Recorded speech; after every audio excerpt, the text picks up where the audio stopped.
एक सब्जी है करेला। कहते हैं कि करेला बहुत सी तकलीफ़ों को दूर करता है।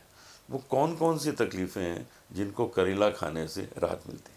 करेला जो है, एक तो सबसे बेहतर इसका फ़ायदा मिलता है जिनको जोड़ों में दर्द है, अच्छा। बाएबादी की प्रॉब्लम है, जो वात रोग से दूषित होते हैं। और दूसरा, ये करेला जो है अगर लिमिट में लिया जाए तो ये डायबिटीज़ को कंट्रोल करता है। और इसके अंदर बहुत सारे मिनरल विटामिन्स होते हैं जो बॉडी का पोषण करते हैं। आई साइट को भी फ़ायदा करता है और ब्रेन को भी फ़ायदा करता है, लेकिन इसकी लिमिट है सर। इसका ज़्यादा से ज़्यादा 10 ml या 20 ml ही ले सकते हैं। लोग क्या करते हैं, गिलास भर के पी लेते हैं, फिर वो नुकसान करता है ऑर्गन्स के ऊपर जा कर के। कोई भी चीज़ है एक्सेस मात्रा में नहीं लेनी चाहिए। करेले के बहुत फ़ायदे हैं और करेले के बहुत तरह के सब्जियां बनती हैं, तरीके अलग अलग होते हैं। जो भर के बनते हैं, वो भरमा करेला का तो जो मज़ा आ जाता जो है। भरमा करेला है, बस अगर करेला खाना है तो भरमा ही वही खाना मज़ा है, वही वरना खाने का कोई हाँ, फायदा मज़ा नहीं। वही उसका। जैसे बैंगन खाना है तो भरता ही खाना, भरता ही। अदरवाइज बैंगन खाने का क्या फ़ायदा। वो तो बेगुन नाम, उसमें गुण है ही नहीं कोई, तो बनाना पड़ता जिसको बैगन कहा जाता है ना जी, उसी में सब गुण है। होते उसी हैं, में सब है, सच बात। उसी में होते हैं। जैसे जैसे ना एक कहते थे ये सबसे निकम्मा, ये कुछ नहीं करेगा।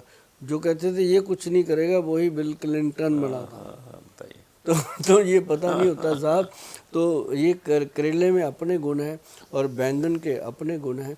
और ये बड़ी बात है कि बातों में बात निकली कि करेले के बहुत फ़ायदे हमको गुण मिलते गुण हैं जी। ऐसे ही हरी मिर्च है। लोग कहते हैं कि हरी मिर्च लेने से आँखों के लिए बहुत फ़ायदा है। क्या ये सच है? डाइजेशन के लिए बहुत फायदा अच्छा। है। वो लोग सब्जी रोटी खाते हैं, उसके साथ हरी मिर्च चबाते हैं ना, चबाते साथ। तो वो साथ साथ डाइजेशन को ओके। डाइजेस्टिव सिस्टम जिसका ठीक है, उसकी आंखें तो अपने आप ठीक है। तो वो एक ऐसा प्रोडक्ट है, एक हरी मिर्च धनिया। मैं लोगों को कहता हूँ हरी मिर्च धनिया काली मिर्च सौंठ जमैन डाल के अच्छे से चटनी बनती जाती है। हाँ, चटनी बनाओ। देखो मुंह में पानी आ गया बोलते बोलते, यस, बिल्कुल क्योंकि आ हम घर में ख़त्म ही नहीं होने देते। वही है। तो इसका फ़ायदा होता है थायराइड ग्लैंड को। थायराइड ग्लैंड को इतना बड़ा फ़ायदा होता है कि जिनको थायराइड है वो ये धनिए की और हरी मिर्च की चटनी लेना मत भूलें, और डेली बना के रखो। हमारे पहले पूर्वज बनाते ही थे, तो घर में और कुछ ना होता, रोटी के ऊपर चटनी लगाई, खा के चले गए, आम का अचार लगाया, चले गए। तो अभी भी वही है। आप अपने घर में वही माहौल बना के रखो कि चटनी ख़त्म ना होने दो, और दही या दही की लस्सी, चाटी की लस्सी कभी ख़त्म ना होने दो। जो भी बच्चा खाना खा के हटा, उसके आगे कर दो गिलास। ज़्यादा से ज़्यादा क्या करेगा, 2 घूंट भर के छोड़ देगा, दूसरे दिन 4 भरेगा, धीरे धीरे लग जाएगा, पिलाने से पिएगा। तो जो ये चीज़ें आप खाओगे तो आपको वैद्य डॉक्टर के घरों के चक्कर लगाने नहीं पड़ेंगे, आप बचे रहोगे। और हमारा यही सपना है कि मेरा देश अगर अच्छा है, स्वस्थ है, तो तरक्की करेगा। जब तरक्की करेगा तो यहाँ भी भाई डॉलर मिलेगा। तो अगर आप तंदुरुस्त रहोगे, अंग्रेजों की तरह, अंग्रेज 100 साल के ऊपर होते हैं सर। अपने 60 साल का बच्चा थक जाता है, उनका 90 साल का बुढ़ा नहीं थकता। 90 साल के बुढ़े कार चला रहे होते हैं। हाँ, बढ़िया, अमेरिका में, इंग्लैंड में मस्त। हमने देखा है, कार गाड़ी चला रहे हैं, 90 साल के हैं। और ऐसे भी नहीं चलाते जी, पूरा ठोक के चलाते हैं। हाँ, मस्त बाइक चला रहे होते हैं, बुलेट जैसा। मतलब अपने तो कोई 60 साल का बंदा मोटरसाइकिल चला रहा है, उसको ऐसे देखते हैं, अच्छा बाइक चला रहा है, क्योंकि पता है कि उसका तो तैयारी है। मतलब ये जो स्वस्थ रखना है, तो अगर आप स्वस्थ रहोगे तो अपना देश स्वस्थ रहेगा। देश स्वस्थ रहेगा तो हम सब अच्छे से खाएंगे पिएंगे, अपने बच्चे भी खूब बढ़ेंगे फूलेंगे। तो ये चीज़ों का ध्यान रखिए कि स्वस्थ है अपनी रसोई घर में है, किचन में नहीं है। किचन को बंद करके रसोई बनाइए, रसोई में रस भरिए, उसके अंदर पुरानी चीज़ें लेके आइए, जैसे कि पीतल के बर्तन, जैसे कि उसके अंदर मिट्टी के बर्तन, जैसे कि मिट्टी का चूल्हा। ऐसा हो सकता है, बड़ी बड़ी कोठियाँ बना के हम बैठे हैं, सबके पास ये सुविधा है। जो लोग फ्लैट में भी रहते हैं ना, उनके पास भी मिट्टी का चूल्हा रखने की बालकोनी दी हुई है सबने, जो रखना चाहे तो हो सकता है।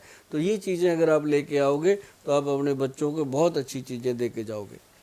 बहुत अच्छी, आपसे आज बहुत ज्ञान मिला हमें, बहुत अच्छी अच्छी बातें आपने की। और होता यही है कि बातों में से बातें निकलती जाती हैं। शिलाजीत बहुत फ़ायदे की चीज़ है। ठंड में उसका कुछ विशेष फ़ायदा है? एक्चुअल शिलाजीत जो है ना जी, ये कभी भी खाई जा सकती है, लेकिन अगर शरीर को पूरा फायदा देना है, पोषण शरीर का चाहिए, तो ये नवंबर, इंडिया की बात कर रहा हूँ, नवंबर, दिसंबर, जनवरी, फरवरी, ठंड हो गई, ये 4 महीने तो मज़ेदार हैं जी। इसमें जो लोग खा लेते हैं शिलाजीत, मतलब अगर सूर्य तापी शिलाजीत खाएंगे, अगर आपके अंदर गुंजाइश है भैया, तो सूर्य तापी शिलाजीत खाइए, ठीक है। उस पर आप खर्चा करेंगे, मज़ा आएगा। आप दारू की बोतल पे 10,000 खर्चते हो, मैं कहता हूँ शिलाजीत भी साथ में खर्च करो। क्यों? ये चीज़ फ़ायदा करती है। बस ये मेरे को पता है कि शिलाजीत चाहे वो कोई भी खाए, सूर्य तापी शिलाजीत जो है वो लेडीज़ खाए, जेंट्स खाए, मतलब उसका एथलीट लोग खाते हैं, वो जो अपने जिम वगैरह करते हैं, सभी लोग खाते हैं। तो इसका एक बेनिफिट मैं आपको बताता हूँ शिलाजीत का, वो है सर कि आपके डायबिटीज़ पेशेंट हैं तब भी फ़ायदा करती है, आप हार्ट के पेशेंट हैं तब भी फ़ायदा करती है, आपको कोई ब्रेन स्ट्रोक या ब्रेन की प्रॉब्लम है तब भी फ़ायदा करती है। बैक में जो आप रीढ़ की हड्डी की बात कर रहे थे, स्पाइन की, उसको तो ये स्ट्रांग करने में मस्त चीज़ है। और बाकी लोग सब जानते हैं, पब्लिक है, सब जानती है, इनको ज़्यादा बताने की ज़रूरत नहीं है, लेकिन इतना बताना ज़रूरी है कि अच्छी कौन सी है। जिस पे वैद्यमान लिखा है वो असली है, बाकी मैं नहीं कह सकता, क्योंकि वो मेरी देख रेख में बनती है, उस पर मेरा भरोसा है। बाकी जो चीज़ अच्छी है वो तो आपको पता चलता है। तो ऐसा समझा जाए कि शराब पीने से शरीर को जो नुकसान होते हैं, शिलाजीत उसको ठीक कर देती है। बिल्कुल, शराब पीने से जितने नुकसान होते हैं, बाकी नशे करने से नुकसान होते हैं। अब जो मेरी बहनें कहती हैं, भाई कहते हैं हम तो कभी इन चीज़ों को देखते भी नहीं, वो जो सुबह उठ के इतनी गोलियां मुंह में डाल के शुगर का कंट्रोल करते हैं, उन दवाइयों के साइड इफ़ेक्ट शराब से भी बुरे हैं, तो उनके लिए भी ये बहुत फ़ायदेमंद है। तो उनको लेना चाहिए। जो युवा हैं, जिन्होंने थोड़ा बहुत इधर उधर हाथ पल्ला मार रखा है, शरीर कमज़ोर कर रखा है, उनके लिए भी ये बहुत फ़ायदेमंद है। बस आँखों की परेशानी बहुत नज़र आती है, छोटे छोटे बच्चे चश्मे लगाए हुए हैं, देख के दुख होता है कि इस उम्र में चश्मा लगाया है। कम उम्र में, पहले हम सुनते थे 70 साल का हुआ, 60 साल का हुआ तो मोतियाबिंद हो गया, अब जल्दी होने लगे।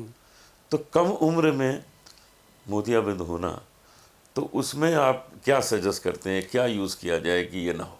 उसमें एक्चुअली होता क्या है कि ये है तो सिर्फ आँखों की प्रॉब्लम है और नसों की प्रॉब्लम है।